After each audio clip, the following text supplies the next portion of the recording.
Welcome back to our channel. Is your dime worth a fortune? Face with monocle some are. Don't miss out, like and subscribe for rare coin values and updates.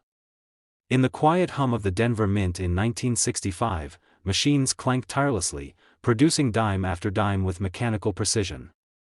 It was a transitional time in American coinage history, shadowed by the monumental change the previous year, the removal of silver from dimes and quarters.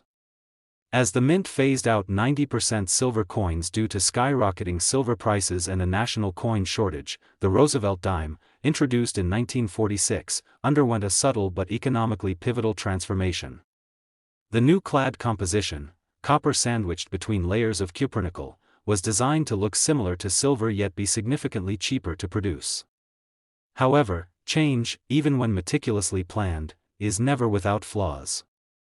Within that turbulent period of transition, something unanticipated managed to slip through, unnoticed by the countless eyes tasked with maintaining perfection.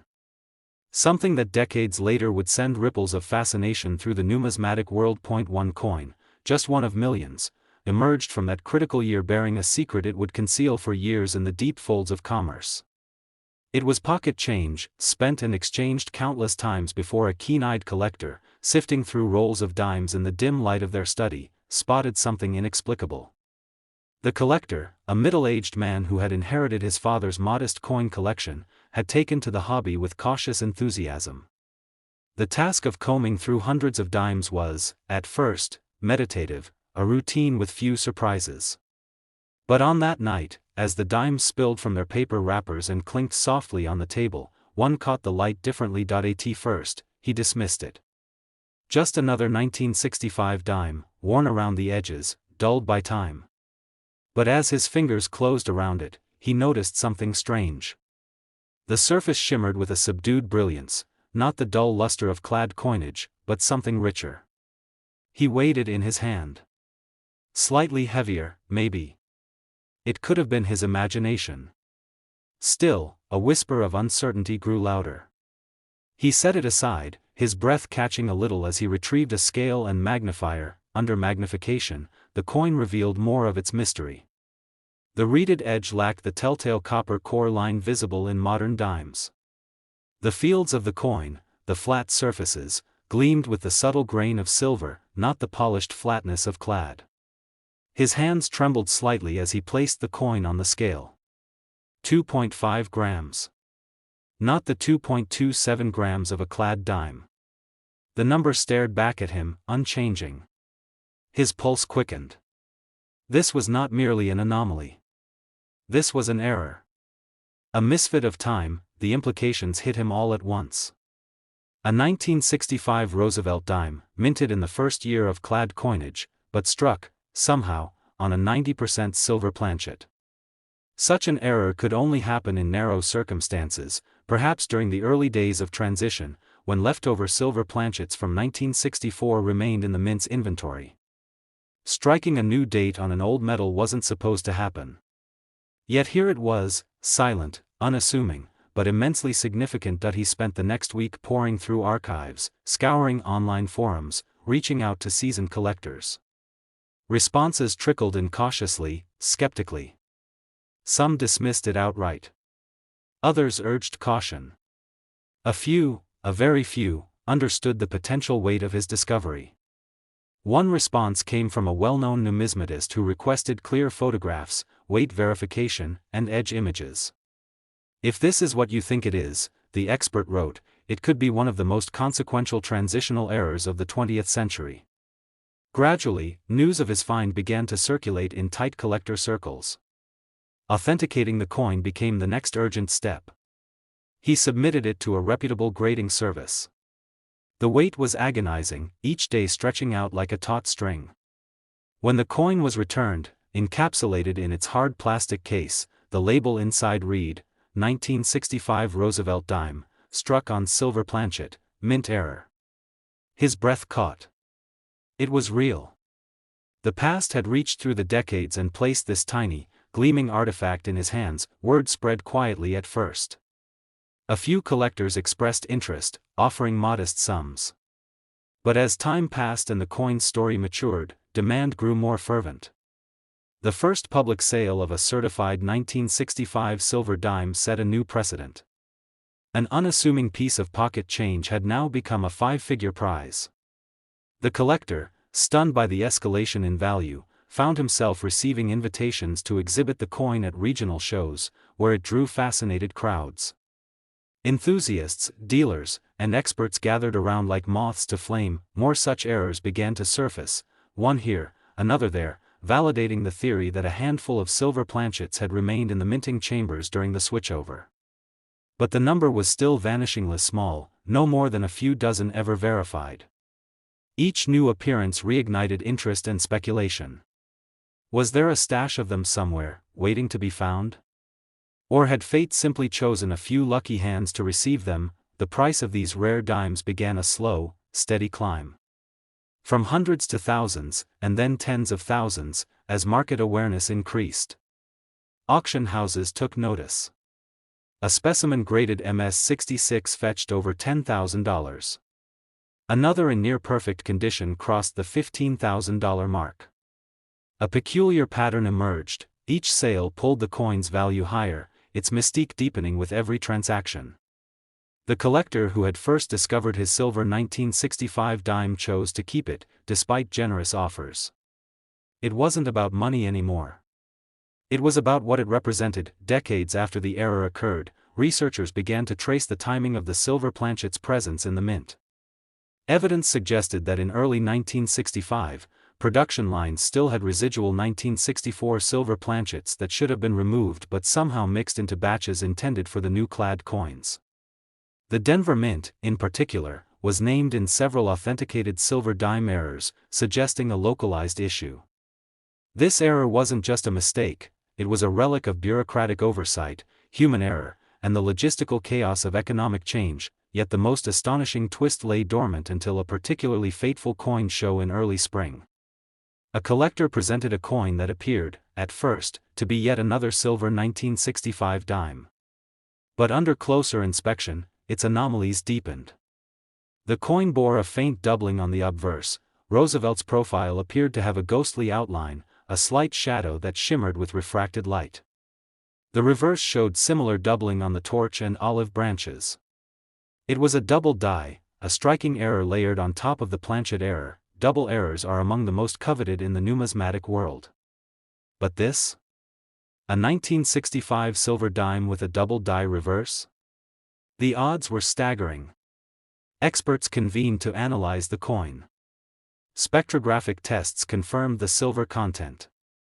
High-resolution imaging confirmed the doubling. This coin wasn't just rare, it was unique. The news sent a shockwave through collector communities. Offers poured in from private buyers and institutions alike. The coin's owner, a soft-spoken collector from Oregon, found himself at the center of a bidding war that exceeded $40,000 within weeks. By the time the hammer fell at an exclusive auction, the final price had eclipsed $60,000. The buyer remained anonymous. The coin disappeared into a private collection, but its legend only grew. With every confirmed silver 1965 dime, the landscape of modern coin collecting shifted. These coins served as a bridge between two eras, the romantic silver past and the pragmatic clad future. They embodied a moment of flux, of imperfection within an otherwise controlled system. The error, once hidden in plain sight, became a beacon for collectors who understood the thrill of the hunt and the euphoria of discovery. Each coin had its own story, its own journey, from the strike of the die to the hands of an unsuspecting spender, from decades of obscurity to the velvet-lined cases of collectors who saw beyond the surface. What was once worth 10 cents had become a symbol of vigilance, history, and serendipity, and yet, even now, no one knows exactly how many exist. Some experts suggest only a few dozen. Others believe there may be more, tucked away in forgotten drawers, waiting for their moment to be recognized. The mint has never offered a definitive explanation, adding to the mystery. Some even whisper about an internal cover-up, a quiet erasure of records to conceal the mistake. Conspiracy or coincidence? The lines blur, as they often do in tales of hidden treasure. For the collector who first held that glinting anomaly in his palm, the journey reshaped his understanding of value. Not just monetary value, but historical, emotional, and narrative worth. The coin, small and silent, held within it an epic of change, of errors that become treasures, of oversight that births legends, and somewhere, perhaps in the bottom of an old cookie tin or buried in the dusty folds of a forgotten wallet, another waits. Waiting for the right pair of eyes. Waiting to be seen. In the rhythm of routine production within the Philadelphia Mint during 1988, presses stamped out Roosevelt dimes with mechanical certainty. Thousands rolled from the minting machines each hour, their cupronickel surfaces gleaming under the overhead lights. The United States was firmly settled into its clad coinage era by then, decades past the removal of silver. By all expectations, 1988 should have been a year free from drama, a continuation of predictable minting operations. But history has a curious way of embedding secrets into what seems ordinary. Somewhere along that mechanical line, a mistake happened, one that would sleep for years in circulation before someone noticed. At the time, the Roosevelt dime was a coin of routine necessity. Born from the post-war admiration for President Franklin D. Roosevelt and introduced in 1946, it had become as commonplace as breath. The 1988 issue, like most in the decade, bore no signs of transition or change. There were no redesigns, no commemorative shifts, just the consistent, expected minting of small change. But within that backdrop of uniformity, a rare misalignment was taking shape. A subtle anomaly, invisible to the untrained eye, waited to be recognized, not by machines, but by a human with patience, instinct, and relentless curiosity. That human came in the form of a younger collector named Ellie. She had only recently taken to coin collecting, driven by the quiet nostalgia of sorting through her grandfather's old jars. The hobby felt tactile, grounding. It was something she did alone, often late at night, with a magnifier, a desk lamp, and silence as her companions. She wasn't looking for treasure, just stories in metal. But stories, especially rare ones, have a way of finding those who look closely enough. She had just picked up a box of mixed coins from a flea market, mostly loose change, little expected to be of value. As she separated coins by denomination, year, and mint mark, she came across a 1988 Roosevelt dime that refused to blend in. There was something curious about it, something not quite right. She couldn't put her finger on it immediately. It looked like the others at first glance, but the more she studied it, the more wrong it felt. The surface bore unusual textures, and the edges didn't match up with her memory of the standard design. She set it aside and continued her sort, but her mind kept returning to that dime. Hours later, she retrieved it and held it under the lamp again. This time, she noticed it. The mint mark was completely missing. That alone might not have been shocking, worn coins lose marks. But this one wasn't worn. It was crisp. Almost uncirculated. She examined the reverse, and her heart skipped. The torch design, the very symbol of liberty and unity, appeared off-center. The horizontal lines on the flame and torch shaft didn't align the way they should. It was subtle but undeniable. She reached out to fellow collectors online. Most were helpful, some dismissive. A few suggested it might be a simple strike-through error or a damaged coin. But Ellie's instincts pushed her deeper. She consulted old mint reports, error coin guides, and professional evaluations. The signs all pointed to one thing: a rare misaligned die strike from 1988, coupled with a missing mint mark. Such combinations weren't just oddities. They were rare mishaps, with value far beyond face. With careful hands, she mailed the coin to a certification service. Weeks passed. The envelope finally returned, sealed with the weight of potential.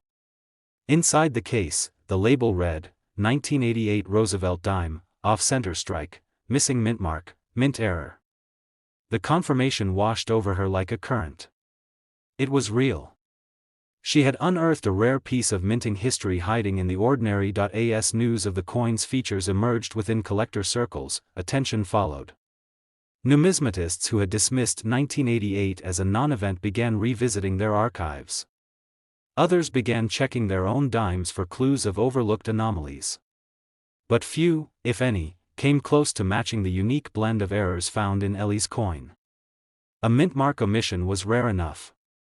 An off-center strike added complexity. But the sharpness of detail and the coin's almost mint condition elevated its rarity even further. The offers began slowly. A few $100s.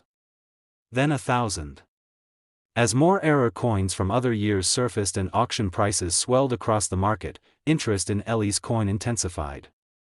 It was no longer just an error, it was a certified anomaly from a stable minting year. That made it even more significant. In a decade where changes were rare, the existence of such a mistake stirred questions. How had the mint mark been omitted? Why had quality control missed the off-center alignment? Theories emerged, ranging from a briefly misaligned die pair to a replacement die accidentally used without engraving the mint mark. Collectors adore errors born from chaos, transitional years, changing policies, economic turmoil. But an error like this, emerging during a year of supposed stability, held a different kind of allure. It was a reminder that even during the most mundane of times, oversight could spawn something extraordinary. The market took notice. Ellie watched as similar error coins from different years climbed in value. A 1975 no-S Roosevelt dime had once fetched over $350,000. While her coin wasn't quite on that level of rarity, the comparisons gave her reason to hold firm. She declined early offers, choosing instead to study the market. Years passed. The coin made its rounds at shows, appeared in niche coin publications, and earned a feature in a video documentary about modern U.S. coinage blunders. With each passing season, its mystique grew. Then, at a major auction held in Las Vegas, another 1988 error dime appeared. This one was struck 10% off-center and retained a visible but distorted mint mark. It sold for over $12,000, prompting a ripple of interest in other 1988 varieties. Ellie's dime, still the cleanest and most dramatically flawed specimen, was now a reference point. Collectors whispered about it. Dealers speculated on its whereabouts. Eventually, she was contacted by a private collector known for acquiring rare Roosevelt errors. The offer on the table was hard to ignore, but she hesitated. The coin, by now, was more than metal and value. It was a story that had unfolded quietly in her hands, guided not by luck, but by attention to detail. Still, the value was real. Experts now pegged its worth between $55,000 and $115,000, depending on final grading, public sale venue, and buyer interest. It had become one of the most valuable known 1988 dimes, if not the most. For Ellie, the decision wasn't easy. Selling meant letting go of the discovery, the chase, the thrill. But keeping it also meant shouldering its legacy, guarding its place in history.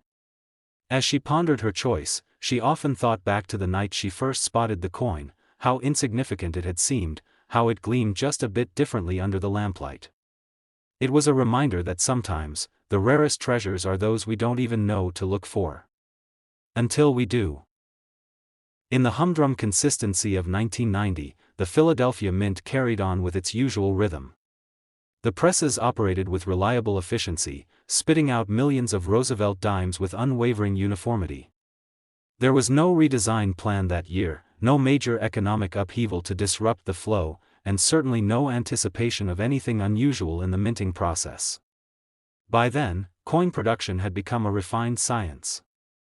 The Roosevelt dime had long settled into its standard composition, cupronickel over a copper core, and quality control protocols were thought to have been strong enough to prevent the kinds of errors that collectors dream of discovering. And yet, against the backdrop of all that predictability, something slipped through. The 1990 Roosevelt dime, in nearly every way, was supposed to be forgettable. Millions were struck. Circulation was high. No fanfare accompanied its release. It was, to most people, nothing more than pocket change, used to feed parking meters or vanish into vending machines. But in a world where even machines can falter, even the most ordinary years can yield the unexpected. Somewhere among the rows of planchets and precisely aligned dies, an unusual piece was born. Not wildly deformed, not spectacularly misprinted. Just different. Subtly, suspiciously, significantly different, the coin traveled through hands and cash drawers like any other dime, escaping notice for years. Until one quiet afternoon, when it found its way into the coin roll of a longtime collector named Thomas. He was a quiet man in his 50s, drawn more to patterns than rarity, more to process than value. He wasn't searching for errors that day. He was simply reorganizing his collection, sorting coins by decade and mint. But one 1990 dime refused to fit in. He noticed it by sound first. When it clinked against the others, there was a muted, almost silver-like tone. He paused, picked it up, and examined it closely. The surface seemed slightly off in texture, unusually smooth. But it wasn't the sheen that caught his attention. It was the reverse, the way the torch, olive branch, and oak branch aligned. Something looked, shifted. Not dramatically. Just enough to raise a question. The lettering along the rim seemed thicker in some places, almost shadowed. Intrigued, Thomas set the coin under his jeweler's loupe. The doubling became more apparent. E pluribus unum seemed to ripple. The torch's handle had what looked like a faint echo of itself, and Roosevelt's profile on the obverse had subtle, unmistakable traces of doubling in the eye and lips. This wasn't damage from circulation. It was something more fundamental. Something born at the moment of striking. He weighed the coin, compared it to standard dimes, checked its edge. The weight was standard, and the edge had the expected copper core band. No planchet error, no silver mistake. This wasn't one of those known transitional anomalies. This was something rarer in its own way. A double die. He consulted his books. The major double die dimes listed there were mostly from earlier years, some dramatic, others obscure. But there was little documentation about a 1990 example. That in itself was telling. Could it be new? Or simply unknown? He reached out to a small but trusted network of collectors and error coin enthusiasts. Some dismissed it. Others asked for high-resolution photos. One, a retired mint engineer turned consultant, responded quickly. This is worth pursuing. Don't let it go. The next step was certification. Thomas, methodical by nature, assembled his paperwork, images, and research, and submitted the coin for authentication and grading. The weeks dragged. But when the slab returned, his heart raced. The label read, 1990 Roosevelt dime, double die reverse, mint error. His instinct had been right. This dime wasn't just odd, it was historically and numismatically significant. News of the error spread in hushed excitement. Not many collectors had paid attention to 1990. It wasn't a year people thought to study. That made this coin even more enticing. Collectors began revisiting their hoards. Dealers searched old stock. A few additional specimens turned up, but none as clear or well-struck as Thomas's.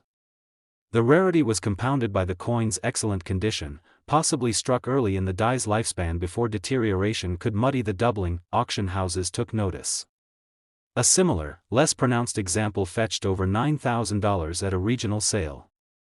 That sale lit a spark. The error wasn't a fluke, it was part of a limited pattern. And in the numismatic world, limited patterns fuel obsession. Soon, blogs and forums buzzed with speculation. Was the die used briefly before being pulled? Were there more out there? Theories formed. But none changed the fact that Thomas's dime remained the clearest, earliest known example of the 1990 double die reverse. He took it to shows, always keeping it in the original holder, never out of his sight. Collectors asked to see it under their own lenses. Offers came, starting in the low thousands, but quickly escalating. Private collectors contacted him directly, attempting to circumvent the market. Thomas declined. He wasn't ready. Not yet. The coin had become a symbol of patience rewarded. It had sat unnoticed for nearly 3 decades, passed between hands until the right one saw it for what it was. Then, something unexpected happened. A collector in California unearthed a 1990 dime with not just reverse doubling, but also a slight off-center strike, less than 5%, but enough to skew the rim and warp the alignment of the lettering. That coin went to auction and shattered expectations, closing at $31,000. The market shifted. The conversation changed. If slight double errors could command such numbers, what would a clean, centered, and sharply defined double die be worth? A private appraisal placed Thomas's dime at a value range that stunned him, $50,000 to $105,000. The range depended on market timing, auction setting, and public awareness. But even the lower end was extraordinary. A dime that cost 10 cents to produce, ignored for years, now stood as one of the most valuable 1990 Roosevelt dimes known to exist. He still keeps the coin. For now. It rests in a small safe, surrounded by older and more common cousins, but it has its own place in his collection, a reminder that even in the most ordinary of years, extraordinary things can happen. The 1990 Roosevelt dime, unremarkable to the masses, quietly etched its name in the chronicles of modern coinage errors. And it waits, like all great stories, for its next chapter to be written. In 2005, the United States Mint was operating with the full force of modern efficiency. Technological improvements had streamlined much of the coin production process, and digital monitoring systems were in place to prevent the kinds of mechanical errors that once slipped through unnoticed. The Roosevelt dime, unchanged in design since 1946, was still being struck in large quantities for circulation, and by all appearances, nothing was out of the ordinary. No design revisions, no composition transitions, just the continued rhythm of cupronickel cladding over a copper core, a small, silver-colored coin meant to move swiftly through countless hands, and yet, hidden among the millions of dimes struck that year, something quietly went wrong. Not catastrophically wrong, not in a way that halted production, but subtly, just enough to go unnoticed by the machines and most eyes. A flaw born in steel, carried by inertia, and destined to be dismissed as common until someone finally paid attention. That someone didn't arrive immediately. The coin, as it turned out, had a journey to make first. For years, it passed from pocket to pocket. It rode with spare change in a console, sat idle in a tip jar, and once fell between the cushions of a bus seat. No one gave it a second thought. That is, until a young woman named Kara stumbled upon it in a roll of change she received from her local bank in Des Moines. Kara had only recently taken up coin collecting. What began as a casual interest quickly grew into a quiet obsession. She wasn't after gold or silver, but errors, those rare, unintended marks of human imperfection that turned pocket change into hidden artifacts. She sat in her kitchen on a rainy Thursday, pouring through several rolls of dimes. Her method was practiced. Examine the obverse, flip to the reverse, check alignment, observe edge reading, repeat. Most coins were predictable, dull in their sameness. But then she found one that made her pause. It was a 2005 Roosevelt dime, and at first glance, it looked normal. The profile of Roosevelt stared forward with the same determined expression as on every other dime. But as she turned it in the light, something caught her attention. The edge reading felt uneven beneath her fingers. The band of ridges around the coin's perimeter wasn't as sharply defined. She examined the reverse. The torch, the olive branch, the oak branch, they all seemed slightly misaligned. She turned it again and looked closer at the inscriptions. The word liberty looked doubled. So did the "In God We Trust" motto.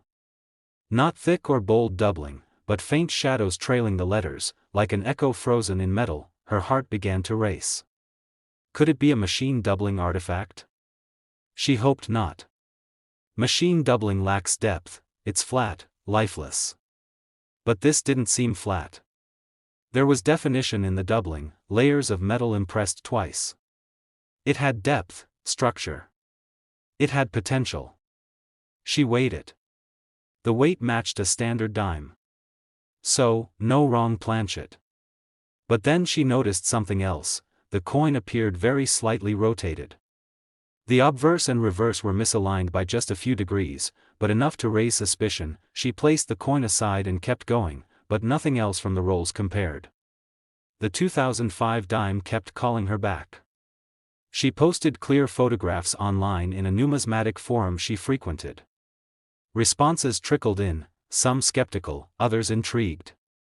A few collectors urged her to send the coin in for certification. It could be a double die, they said.